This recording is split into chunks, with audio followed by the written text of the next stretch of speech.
Welcome to the Accelerate Campfire. I'm Lyndon Bowen, and today I'm joined by an amazing entrepreneur. I truly hope you enjoy hearing their experiences and life path. Listen in. Glen is the co-founder of Emotion Studio, a boutique creative agency focused on strategic brand storytelling and marketing. Highlights range from helping NASA debut the International Space Station to working with the world's greatest parkour athletes on the rooftops of Seoul for the launch of a cybersecurity platform. Prior to Emotion Studio, Glen started 3 companies in the Detroit area with 2 exits before getting his MBA at the University of Michigan. Please give a warm welcome to Glen Janssens. Glen, they're going to be dropping gifts and things into the chat while we're chatting as well. I'm actually on the chat right now, and I'm enjoying. Okay, you're watching all the chaos unfold live in real time. I have a quick follow-up question. Like, tell me about the parkour. Like that really came out of left field for me. It's super interesting, but like, how did you get to that? So one of the things that we really try to do is not. We really try to dig in strategically to get the underpinnings or foundation for a campaign.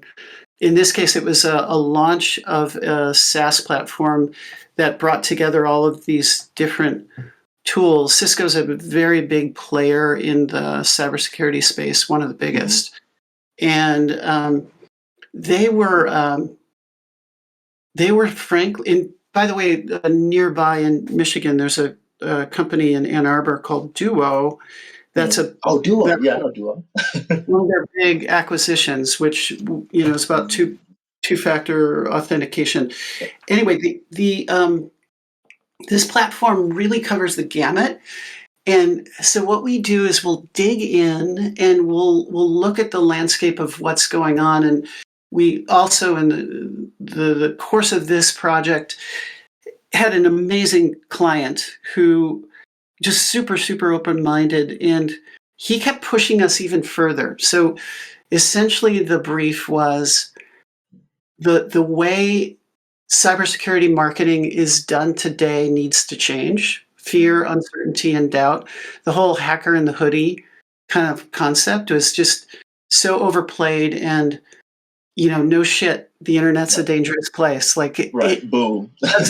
It doesn't matter, and it does. That's not a helpful thing to elicit fear. And so, what we did with that kind of core strategic nugget is we started pitching ideas about what if you were able to take a leap, and the ideas started with the turning point moments in our lives that are critical moments when you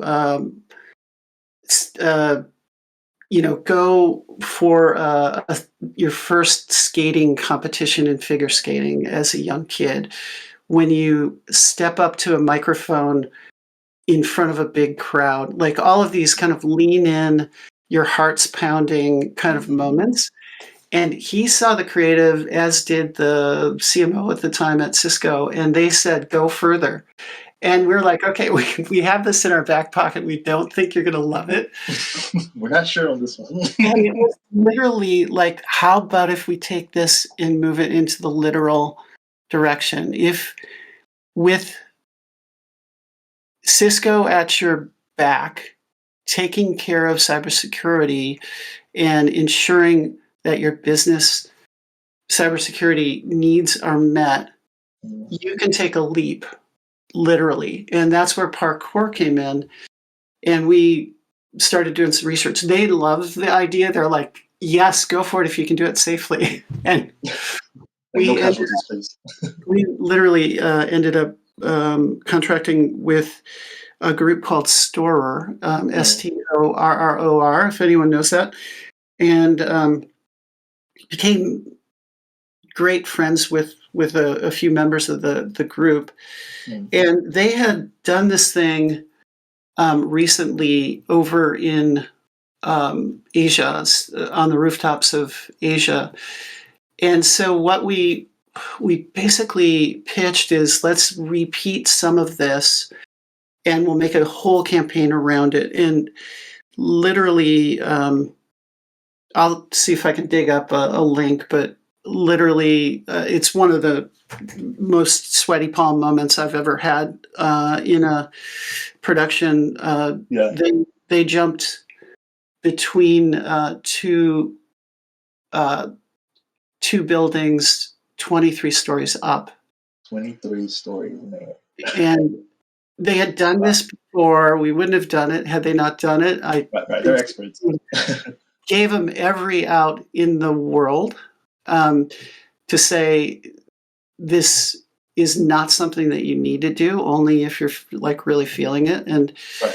they did it with such ease, and they kind of gave me a number of things to make me feel more comfortable. But basically, on flat ground, the two people who were doing this could jump um, a total of, I think the running distance was 26 feet, is what their range was, and this was 21 feet, and it had a basically a 18-inch drop. So they had, it was so far inside of their comfort zone, but it was just insane.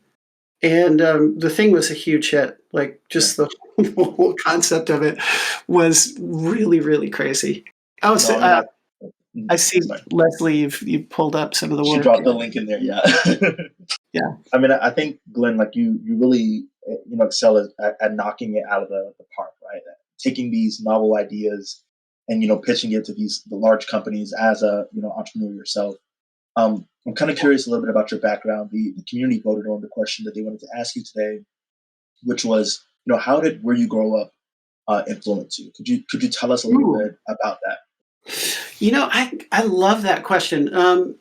I think, a lot has to do with where we grow up and also the environments that we grow up in, who we're surrounded by, who we are inspired by. The people, if I think of the last bit of that, in my family, um, I am surrounded by engineers. I was a reluctant engineer. I knew I didn't want to like be involved in the nuts and bolts of designing some part that was something that was a cog in the system. Yeah. My father's an engineer. My uncle's an engineer. Cousins are engineers. That sort of background, um, coupled with I learned a lot from my dad about business. And my grandmother was this free flowing artist. Um, and she really inspired me. Like I had a lot of energy as a kid, Mhm. and she was the one person I could sit for, you know, long, long stretches and just was mesmerized by watching her paint. And so that kind of gave birth to the right brain, left brain thing that I've always had going, for better, for worse. And I also think the grit of Detroit and growing up in an area where I really felt like you you need to step up and kind of have the drive to take control of what comes next. That has really helped inform everything I've said yes to. And um, to to this day, we'll say yes to things that are preposterous sometimes. Um, and I think that comes from where I grew up. I think that that's part of it. Yeah. I mean, I think that is something that resonates a lot with many of our entrepreneurs here. We have a lot of entrepreneurs that are Yeah. based in Detroit, Cooking with Q. We have some entrepreneurs that are based in other places as well. I know Alyssa's in Detroit and this is in Detroit. Ash is on the West Coast. So, I mean, I think that that's something that really resonates with our community, being that, we're a hodgepodge of people from different places here. So I think that resonates with me, Glenn, as well.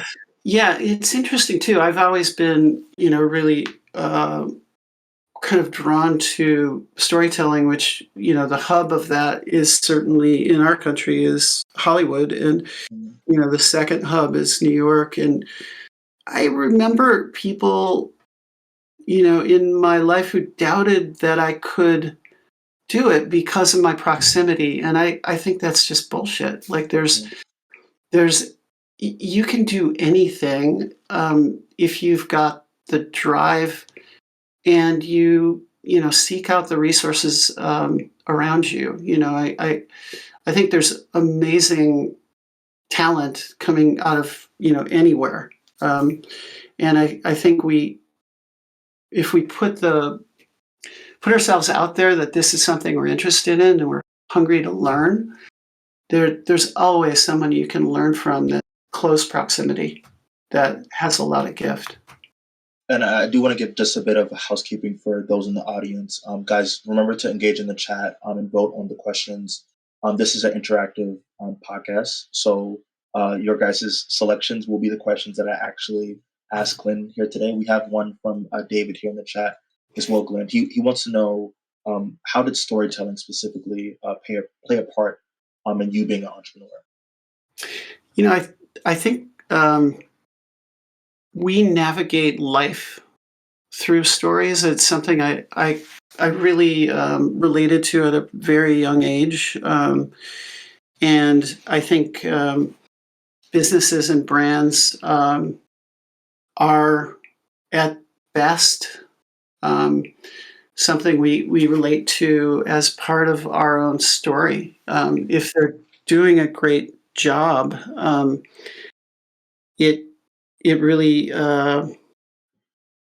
if they're doing a great job in creating an experience and knowing who their audience is and understanding kind of what matters and where to meet people, then they can convey that by their actions. Then there's an incredible story that starts to build, and I think every company, it doesn't matter if you're a service business or a Fortune 5 brand, consumer brand, you need to tell immense amounts of stories to connect with the people that you want to connect with. And I do think it's just a critical tool. It doesn't matter if you're the CEO or it doesn't just stay in marketing and brand. It has to go beyond that if it's effective. Could you kind of put us into your frame of mind, right? You're setting out, you created multiple ventures, you eventually land an emotion studio. What was the first thing that you brought? At this point, you're a seasoned entrepreneur, right? You understand the ropes a bit more. What was the first thing that you brought for Motion Studio? Well, one of the, if I backtrack a little bit, I had a number of outdoor related businesses. My first one was lawn cutting, and I literally destroyed my dad's lawnmower in the first year. Wow. And he wasn't too happy about it, but I guarantee him I was going to cut his lawn for life, so it didn't matter. And kind of building that, and then building the subsequent landscaping, hydroseeding, golf construction businesses. My favorite part of it was the how do we tell our story and how do we strategically not be a Me Too kind of company. And so the fortunate thing about that kind of business is there's a ton of time in the winter. And so I spent my winters couch surfing I had friends out in Colorado, and I would work on marketing all winter. We had some business that we did, but it was mainly like getting equipment ready and snow plowing and stuff like that. But that part of knowing that telling our story for the services that we're offering was a critical piece. And as I reel forward to Emotion Studios, the other piece that I learned in the early endeavors is proximity, for better or for worse, is everything. It's very powerful thing. And I had some great connections in Silicon Valley that happened as a result of some work I had done when I lived on Maui for 2 years. And it brought me back, and that was the starting point. And I knew that we needed to kind of land and expand, for like using an incredible, cliche. But that early connection was in 1992 with Adobe. And good news is we all know who Adobe is today. Yeah, yeah, we all know who Adobe is. Yeah, and we they remain our biggest client, like 20 some years later. So that piece, coming back to tying story in, we effectively had to tell our story rapidly. We had to convince people to say yes, even though, in a way it was ether. Like we hadn't done some of the things we said that we could do, but we had done enough in proximity that was close enough that we could hold a piece that was over here. I'm moving my hands around while I talk. And relate it back to the thing that we were talking about, and saying, this piece gives us the imprimatur to be able to step in and say, we can do this. And so, whether the storytelling is in written form, in digital form, in physically meeting with somebody and convincing them, I feel like it's a through line for sure. And could you double click for me on proximity? Like what advice would you give to entrepreneurs who may be at different stages on how can they leverage their proximity for optimum like kind of outcomes? A lot of it is absolutely unique to the situation. So, if you are a business in technology, it used to be that the one place, and if you are trying to build a business that wants to someday go public, you might want to consider Silicon Valley as still maybe one of the best places you could come to, because the whole infrastructure is built around um, supporting that goal.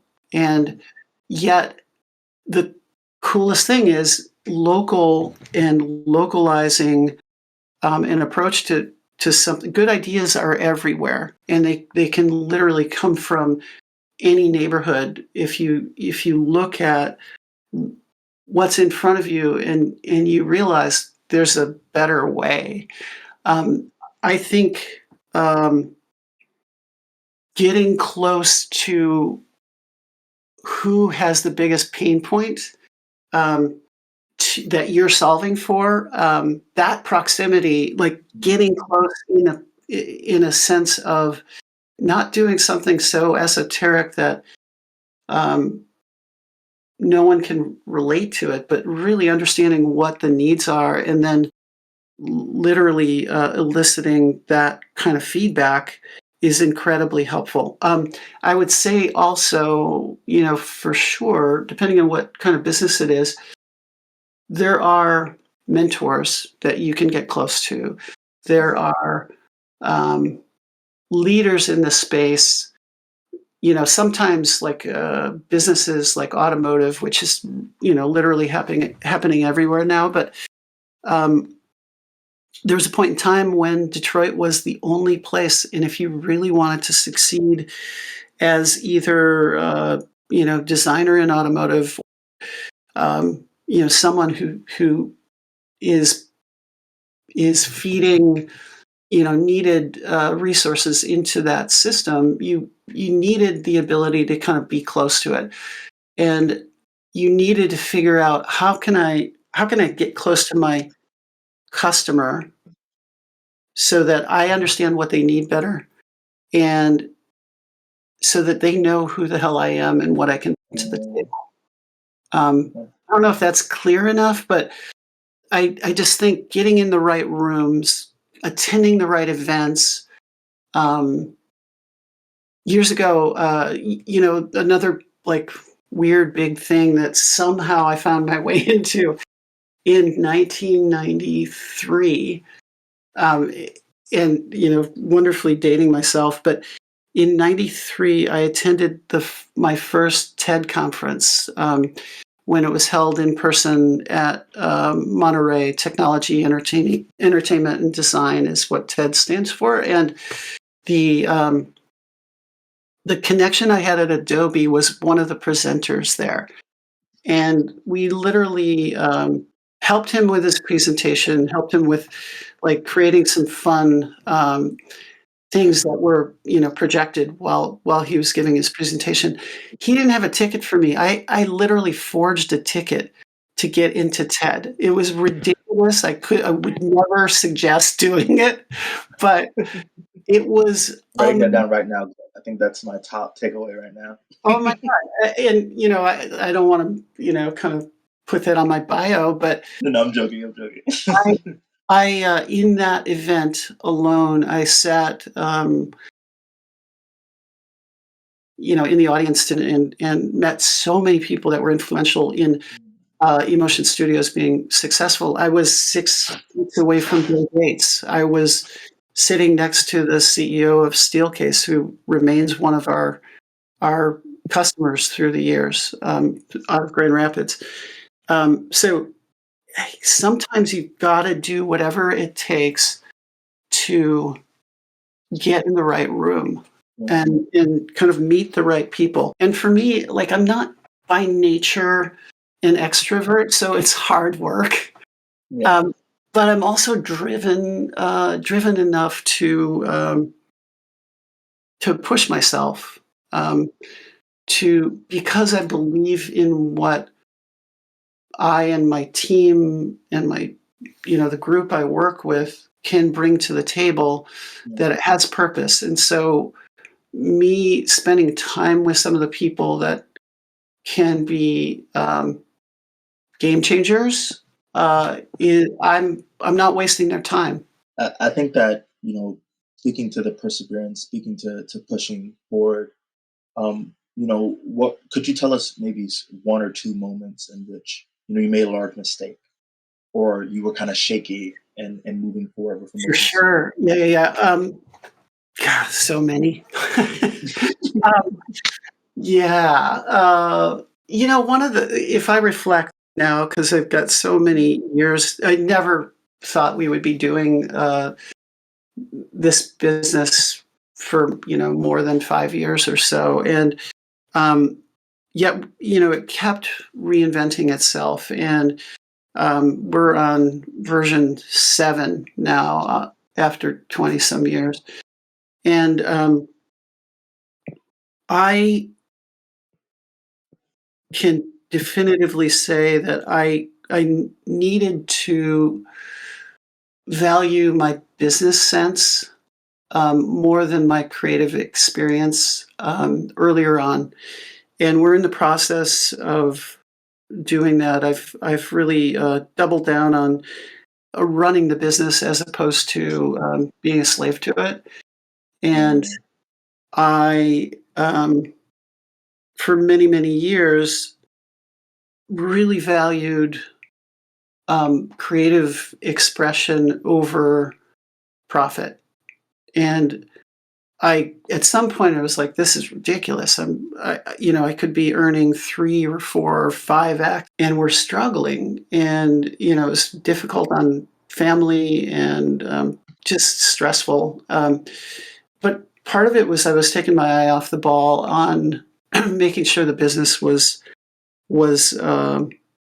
healthy, and the I have a balancing act. This is we were talking earlier this morning about you split your time, and how you determine what you do. And my balancing act now is I don't want to get too far away from the creative, so I lose the draw of what's special about why we're in what we're in, why we're in the business that we're in, and so I still am involved and handpick a few projects, like maybe I'm under 10 for the year at this point in time that I'll personally be engaged, as somebody who's directing or doing things. But those are high impact projects that I will handpick because I know that I'm a great person to do it. What I've also learned is there are better directors than me, but there's not a better person to run the agency. Mm. And what that's resulted in is, last year was 60% year over year growth. It was because we really, really doubled down and focused. So and I think dumb luck and being in the right room at the right time, right? Yeah, yeah. I mean, I think particularly as entrepreneurs and leaders, like knowing, what are your strong suits, and Yeah. that's an amazing, development that you came to. You're like, okay, well, we will find other directors, but in order to keep the creative ship going, that's me at the realm, the helm of that. So I think that's a really good takeaway, Glenn. We have one last question for you here from the Sure. collective, and then we'll hop over to the cafe, guys. If you guys want to ask Glenn some more questions in depth, we'll be there to have a conversation after this piece as well. But Glenn, the last question for you is: what is some advice that you often share with entrepreneurs? Stay hungry. Be empathetic with who it is that you are, creating whatever you're creating for. Stay curious. Don't get brittle. And proximity. Surround yourself with people that you can learn from and that will elevate you, and that can advance, where you want to go. And maybe the last one is think big. Really go for 8 steps beyond where you're. I'm saying this to myself right now. Where Yeah, your yeah, no, small that's good. mind That's the best advice. because I feel like for years I thought too small, and I think we're not doing that anymore, which is great. Well, Glenn, I want to again thank you so much. Guys, please leave your fondest gift in the chat for Glenn, and him really giving time to us today to share his amazing experiences being an entrepreneur. Zolar, I see you have a question. We're going to be hopping to the cafe right after this. You can ask that to Glenn in person. Then we'll have video on as well for that experience. So, Glenn, thank you so much, and thank you guys for joining in. I will see you guys in the cafe. Yeah, thank you. If you'd like to join the Accelerate Collective and attend future campfires, visit accelerateamerica.com/join and check out our future guest at accelerateamerica.com/campfire. Take care.